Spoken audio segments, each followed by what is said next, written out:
का मत समझना। अब मैं समझता हूँ जिस नौजवान के अंदर ये फीलिंग आती है पता नहीं दुनिया मुझे क्या कहेगी, मैं दाढ़ी रखूंगा, मैं टोपी पहनूंगा तो क्या समझेगी, ऐसा ना समझो।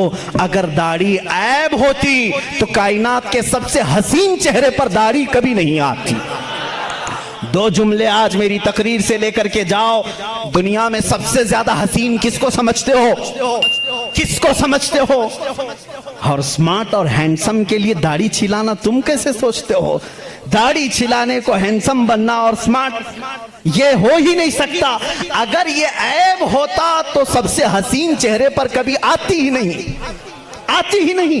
दुनिया के सबसे हसीन चेहरे पर दाढ़ी थी और दुनिया की सबसे मुकद्दस औरत फातिमा के सर पर दुपट्टा था। ये दो जुमले आज मेरे काफी हैं, दो जुमले मेरे काफी हैं।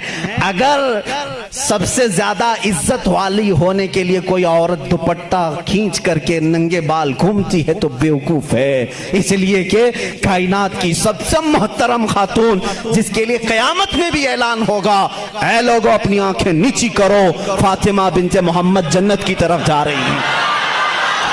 उस खातून को जो इज्जत मिली है उसके सर पर जब दुपट्टा है तो फिर दुपट्टा कमतरी की अलामत नहीं हो सकता।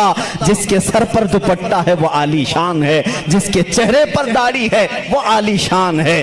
इसलिए कि मेरे रसूल का वो गुलाम है।